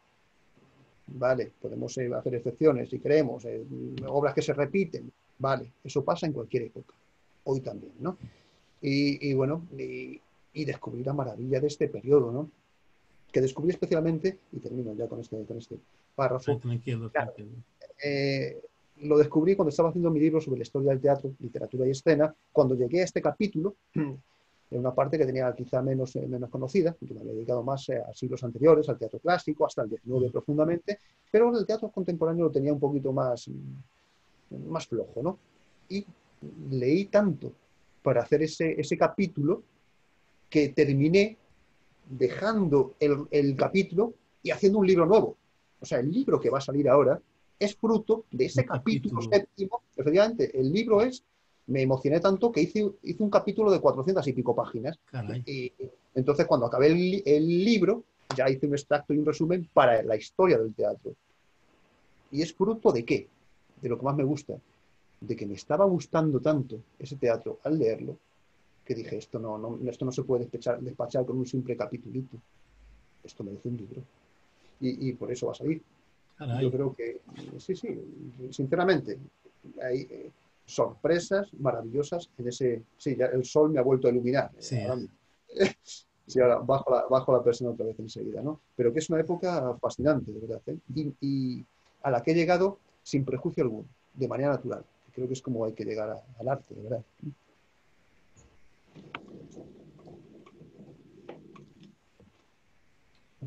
A ver, Vamos a intentarlo de nuevo. A ver. outra vez, eu só. Tu comentava sobre isso, sobre a necessidade, textos que te emocionaram, teatro que te emocionaram. Estamos num momento de muitas perguntas por o confinamento provocado por o COVID e muitos dramaturgos estão no momento de alguns reflexionando, outros buscando formas, novas propostas, ideias. É, então, creio que foi Luiz Mi Gonçalves e quem mais? Luiz Mi Gonçalves, e o italiano Ricardo, o diretor italiano Ricardo Brunetti, passou na semana aqui, comentou que haveria estávamos era necessário buscar novas fórmulas, pero também criar uma dramaturgia, um teatro, um texto que tocasse os espectadores quando saíssemos deste momento lleno de interrogações, não? Nos pode dar colocar alguma luz, algumas ideias para onde vamos? Bueno, este es otro campo en el que no habíamos entrado todavía y me parece muy interesante, ¿no? Dejar ya un poquito nuestros clásicos y acercarnos al teatro contemporáneo. ¿Hacia dónde vamos? Te comentaba antes que aparte de mi labor como investigador, también ejerzo de, no crítico teatral, que la palabra crítico no me gusta hoy en día, aparte no me gusta, prefiero valorar. Me considero más un estudioso y un divulgador de la escena española, pero creo que el teatro necesita eso, divulgación y estudios y divulgación especialmente, ¿no? Y en esta etapa en la que estoy adentrándome tanto en el teatro más actual, he observado varias cosas. Primero, soy bastante optimista con lo que estoy viendo, con el panorama. Te lo comentaba antes, ¿no? Lo que me satisface, los grandes profesionales que hay hoy en día en todos los ámbitos, ¿no? Y luego lo que he observado es que hay una gran riqueza de propuestas. Una gran riqueza de propuestas. Yo no creo, si hay algo que no le falta al teatro actual, son ideas. Creo que tiene muchísimas ideas y propuestas diferentes. No sé por dónde va a andar, qué rumbos va a tomar el teatro en el futuro. Bueno, de entrada estamos en un momento ahora un poco bastante especial. No se puede pensar en nada. Es evidente que la nueva normalidad de la que se habla no me vale, a mí no me vale. Ni creo que le valga en realidad al teatro. Sería otra cosa. Si pasamos a adaptarnos a la nueva normalidad, pues el teatro quizá habría que llamarle de otra manera, habría que buscar otro nombre, pero el teatro no es teatro si no hay un escenario, unos actores moviéndose libremente, interactuando con sus cuerpos, con sus alientos y un público alentándolo igualmente, ¿no? En fin, no tiene sentido un teatro con mascarillas, no tiene razón de ser, ¿no? Y virtual tampoco lo veo, por ejemplo, ¿no? Buscar nuevas alternativas a través de la tecnología. De una manera provisional, vale. Como estamos todos, lo mismo que un profesor pues se adapta y da clases virtuales, pues vale. Pero eso no es la esencia, en mi opinión, de lo que es la enseñanza. Pues lo otro no es la esencia del teatro, ¿no? Así que en cuanto a, digo, a cómo va a afectar esto del tema del confinamiento con respecto a la salida del teatro, yo creo que todo lo que estamos deseando, ya es verdad que ya se anuncia que va a haber aperturas en los festivales de teatro al aire libre en este verano, con una entrada reducida, ya veremos cómo funciona, pero las salas ortodoxas que todos conocemos difícilmente van a poder plantearse nada hasta septiembre. Y ya veremos. Yo asumo que la próxima vez que vaya al teatro, que ya tengo mono, claramente, la próxima vez que vaya al teatro voy a ir con mascarilla. Lo cual va a ser una sensación extrañísima. ¿Eh? Todos, el Pero, público, sí. diga. No, Termina de no, concluir. sí, no, no, simplemente que, bueno, que voy a ir con mascarilla. Entonces, desde el punto de vista físico, esto ya es algo, es una situación nueva y novedosa. Pero espero también y confío que eso no dure mucho tiempo, porque el teatro no es eso. Eso en cuanto a lo que es el espectáculo. Ahora, en cuanto a propuestas quizá de dramaturgias, que no sé si vas por ahí lo que querías plantear o introducir en la conversación, nuevas De, propuestas. de dramaturgia, de teatro, de... Mira, no sé por dónde irá. Creo que seguirá como estábamos antes del confinamiento. De lo que te puedo hablar es de lo que hay. No sé por dónde irá, pero sé lo que hay. Y ahora mismo vuelvo a que hay un montón de propuestas muy diferentes que conjugan el teatro de palabra más tradicional, la comedia más tradicional, muchísima adaptación teatral de clásicos. Hoy en día se lleva muchísimo de las adaptaciones. Tengo mi cierto reparo, aunque bueno, tampoco demasiado, porque siempre se ha hecho, esto no es nuevo, ¿no? Se ha hecho toda la vida, adaptar a los que te precedieron, refundiendo obras anteriores, o sea, esto no es tan extraño. En cuanto a líneas dramatúrgicas, he encontrado de todo, ya digo, de lo más tradicional, mucho monólogo también, espectáculos pequeñitos de pocos actores, seguro que tiene que ver con el tema económico, por supuesto.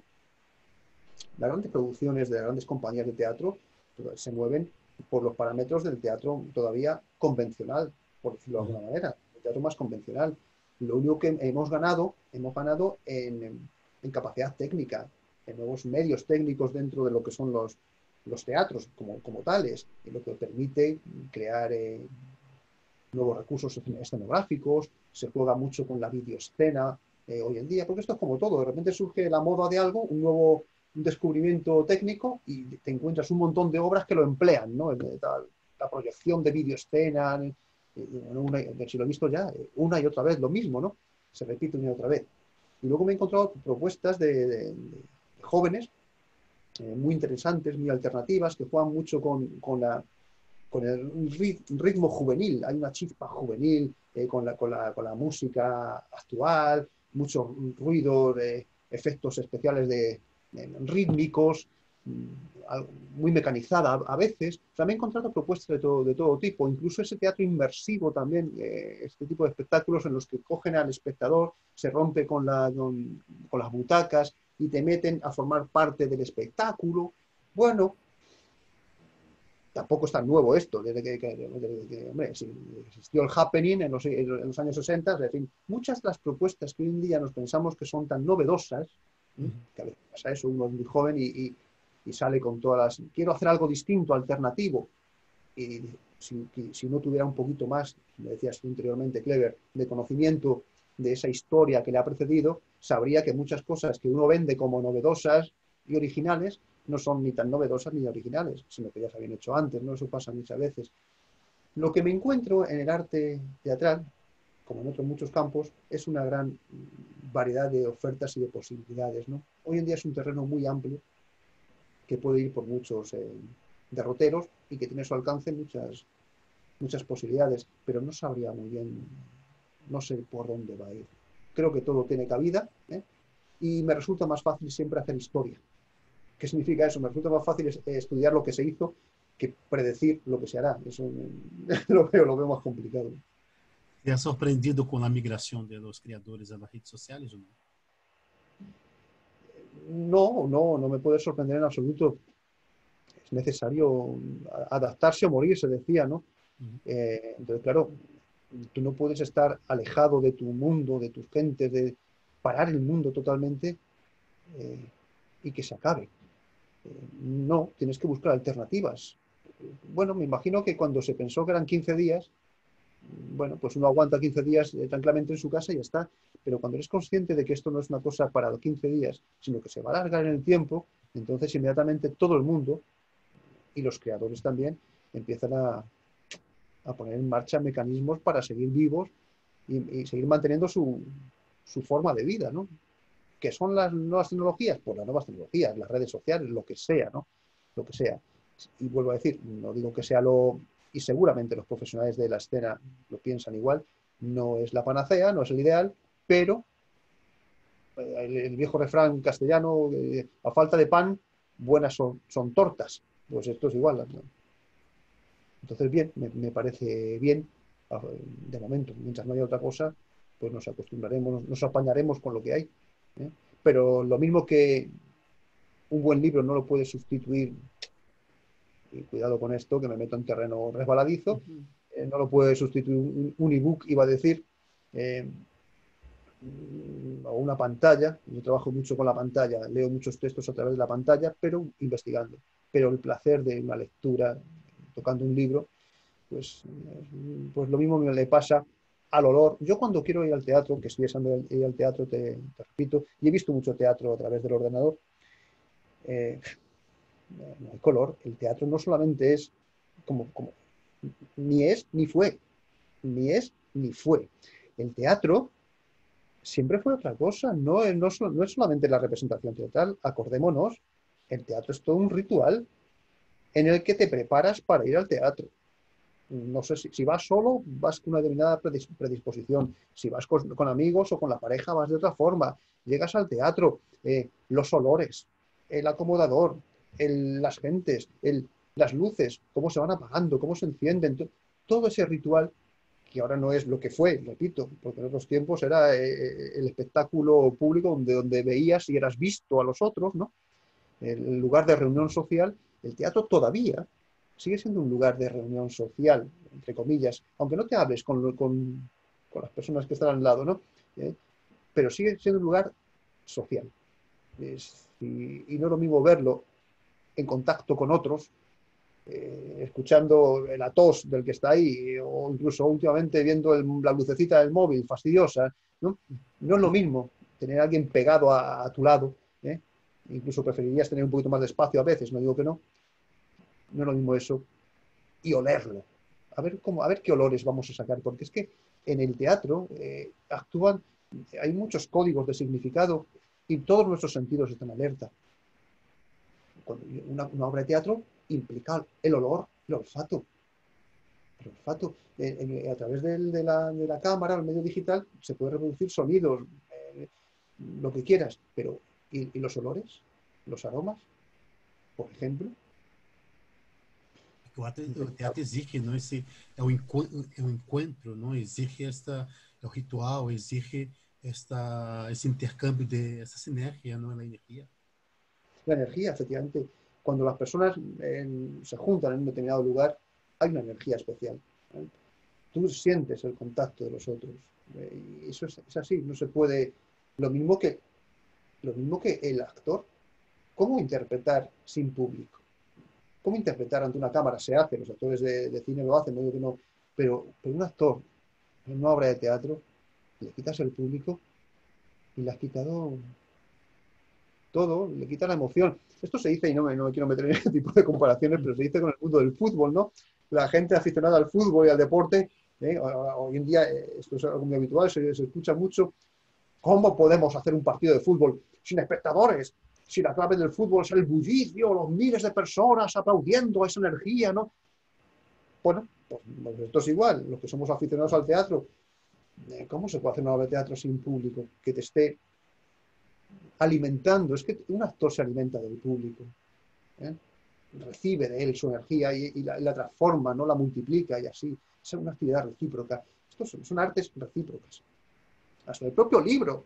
Si hay los autores que dicen que el libro cobra vida y el texto realmente y sentido cuando es leído, cuando alguien lo lee. Pues si eso vale con un libro, ¿cómo no va a valer con una obra de teatro? Es impensable, ¿no? Claro. Fantástico, fantástico. José Luis González Subias. Muchísimas gracias por tu participación aquí en nuestro conversatório. Ha sido un Aquí, placer, Cleber. momentos assim que foi clase magistral aqui. Para... Se me ha hecho corto. ¿Eh? Han pasado los días por delante de nosotros, eran como las nubes, eran como un día, ¿no? De repente venía, se hacía el día, venía el sol, venía una nube y era la noche. O sea, que han pasado varios días en esta Aqui conversación. o sol estava dando a volta, não? Dando vuelta, Por... ¿verdad? Sim. Marcado por el sol y las nubes que cerraban cada día, Mas cada jornada. está sendo curioso este projeto de conversatório, porque cada dia temos surpresas e uma das ideias e a própria informação que vamos intercambiando, que nos liga, creio que sirve para as tuas colocações e reflexões sobre o teatro, tanto do século XVIII, XIX, também o teatro atual também, para onde vamos, caminho no futuro. São reflexões que nos servem também como colocar luzes, abrir caminho, pero também como formação, não? E para as pessoas que estão seguindo também o conversatório. E é muito curioso porque estávamos muito obsessionados em trabalhar os vídeos em 59 minutos, 60 minutos, pero as pessoas comentaram que era muito curto para as reflexões, não? E isso está sendo muito interessante porque há vídeos que já ultrapassaram mais de 1000 Visitas. visualizações, ¿no? Está sendo muito interessante para nós. A mí también me lo ha parecido, me ha gustado. Yo he disfrutado mucho, creo. Ya sabes, esto es como todo. Cuando algo te gusta, pues te tiran de la lengua bueno, y va uno. Pero a mim me gostaria, nós organizamos aqui em Catalunha um projeto que se chama Círculo de Confluência de Criadores, onde invitamos pessoas tem um pouco desse tinte de formação, bueno, conferências e intercâmbio de ideias, e seria interessante falarmos sobre o teatro do século de ouro. Vamos falando e ver se conseguimos para que tu venha aqui a Barcelona participar de algum, não sei, nos organizar uma charla, uma conferência, alguma coisa assim. Yo estaría encantado de... Además, tengo familia en Barcelona. Mi mujer es de Barcelona y así que voy con mucha frecuencia. Hace tiempo ahora no puedo. Ya sabes que tenemos prohibido los viajes fuera de nuestra comunidad. Pero sí, en cuanto podamos este verano iremos para allá. Y así que estaría encantado de asistir a lo que me digáis. Quería hacer una reflexión última, ¿no? Que tiene que ver con el tema, cuando te decía lo que mucho que he disfrutado con la charla y que no hay más que tirarme, claro. Sabes que ese libro, el que hemos mencionado, al que hemos hecho alusión varias veces, Literatura y Escena, ¿no? La historia del teatro español, sí. El prólogo lo escribió José Luis Alonso de Santos, uno de los grandes maestros de la dramaturgia, o sea, los grandes dramaturgos contemporáneos. Sí. Y me hizo un elogio que yo valoro muchísimo por parte de Alonso de Santos. Y Alonso de Santos es una persona de un gran recorrido, sabe muchísimo, lo sabe todo, ¿no? Está de vuelta de todo también ya. Valoraba especialmente de mi libro algo, y es que por encima de los análisis más o menos eruditos, los estudios rigurosos, había algo en ese libro que a él le gustaba y le llamaba la atención, y es que era un libro hecho por alguien que amaba el teatro. Y eso es fundamental. Yo no sé si mis estudios y mis investigaciones son más o menos profundas o no. Yo lo hago con el mayor rigor que puedo, ¿no? y que sé. Pero estoy guiado siempre por un motor, ¿no? Un impulso y una energía que parte del gusto por el teatro, de ese amor por el teatro, y es el que me invita a escribir. Te decía que yo nunca escribo si no tengo motivo para ello, ¿no? Y no tengo nada que decir. En este caso creo que tenía cosas que decir y además lo hago con gusto, porque me gusta el teatro. Y creo que eso a veces, en algunos... Cuando lo hace, se nota cuando alguien escribe teatro desde el gusto por el teatro y desde la propia profesión teatral. Porque a veces los tratados demasiado academicistas, el concepto académico es en per se racionalista, que me parece muy bien, no digo que yo no lo sea, y por ende frío. Y a veces la frialdad académica puede restar, puede hacer... ¿Se puede hablar? Mi gran pregunta es, ¿se puede hablar de aquello que no te gusta? Es más, diría, merece la pena hablar de algo que no te gusta. Para criticar algo y decir que no, mejor no digas nada, déjalo pasar. Esto es como en el Facebook, pues no pongas nada. Si te gusta, ponlo, y si no, pues no pongas nada. Pues es igual. Yo hablo de lo que me gusta. Y en este caso lo hago con mucho gusto y ha sido un placer conocerte y estar con vosotros, Clever. Vocación, ¿no? Sí, ya te digo que hay una vocación frustrada. Yo fui actor inicialmente, yo estudié en la Escuela de Arte Dramático, yo nací para artista, iba a decir. De hecho, me dediqué luego después a la música, yo he sido compositor, en fin, o sea, mi faceta ha sido artística. Y creo que ese componente, esa impronta, hace que mis estudios académicos pues tengan otro calor humano, ¿no? Y emotivo y característico de los artistas, ¿no? Y yo cada vez que escribo un ensayo, un trabajo de investigación, lo hago como si estuviera haciendo una creación, una obra de arte. Eu recordo que um ex-professor meu comentou uma vez que há pessoas dentro do teatro que serão atores ou diretores e há outros que serão hombres de teatro. Bueno, el hombre de teatro es mucho más completo, evidentemente, claro. Es una maravilla ser un hombre de teatro. Isso é fantástico. Yo tuve un gran hombre de teatro esse como... é meu objetivo. Perdóname. Esse é meu objetivo, me transformar em um homem de teatro. Hombre, ha habido grandísimos hombres de teatro en este país y todos ellos han pasado por las tablas como actores, han sido directores, en muchos casos han escrito tratados teóricos sobre la escena. Y tenemos, como digo, la fortuna de haber contado con grandes hombres de teatro en el concepto que tú dices, ¿no? Y seguro que casi todos nosotros hemos conocido a alguno que nos han marcado en nuestra vida. Como tú. Bueno, yo tuve uno. Yo te veo como hombre de teatro. Pues te lo agradezco muchísimo porque es un lugar en el que me gusta estar y al que si es así, me sentiría muy orgulloso de pertenecer. Aunque, ya digo, aunque no me suba a las tablas a darlo todo, bueno, pues contribuyo mi pequeño granito de arena desde fuera con mi pluma y en mi pequeño escritorio escribiendo sobre teatro, ¿no? En fin, ya digo. Me pasa una vez más el nombre del diretor que ha escrito la reseña de tu libro. Perdóname. O que ha escrito la reseña de tu libro, ¿cómo se llama? José Luis Alonso de Santos. Alonso de Santos. Hombre, José Luis Alonso de Santos. Alonso de Santos. José Luis Alonso de Santos. Apunto porque pode ser um nome interessante para o nosso conversatório. Alonso de Santos es... Bueno, en fin... Otro hombre de teatro.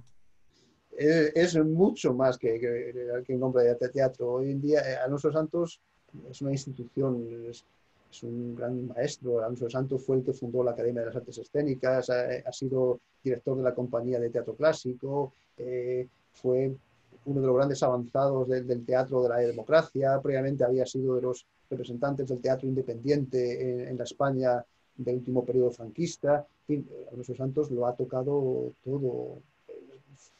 Yo no... Y además cuando le escuchas hablar, Alonso Santos es un maestro, o sea, sabe de todo, sabe de todo. En fin, yo lo tengo mucho, creo que se nota un respeto y un aprecio y una admiración profunda, rotunda, sin paliativos. Paliativos. Bueno, José Luis, muchísimas gracias por tu participación aquí en nuestro conversatório. Me encantaria manter esse contato, porque penso que, hostia, conhecer e profundizar um pouco sobre a história do teatro espanhol, seja do século XVIII, XIX ou XX, pero esse teatro que tu comentava sobre o teatro, esse momento, esse período do franquismo, que é completamente desconhecido, sei que aqui é um tema que tem muito que estudar, tem muito que visitar, não? Essas épocas. Então penso que é fantástico poder, é um luxo poder falar disto aqui em el conversatório, é um luxo. Pues muchísimas gracias, Cleber, te lo agradezco de verdad y estoy a vuestra disposición. Yo no tengo otra cosa más que otra finalidad que hablar de lo que llevo toda la vida estudiando esto y si no lo comunicas, ¿qué sentido ha tenido tu vida? Por lo Pasar, tanto, pasar a formar personas, pasar la información. claro, claro, si no transmito lo que he aprendido, es, bueno, pues como si no, para este viaje no hacía falta tantas alforjas, otro refrán castellano, ¿no? Pues, bueno, sabes de algo o estudias algo, pues lo tienes que comunicar. No lo vas a dejar encerrado ahí, que se muera contigo, ¿no? Así, pues no. Claro, no, Es importante. Bueno, muchísimas gracias. Yo dejo de grabar y seguimos. Un minuto. muy bien que ver.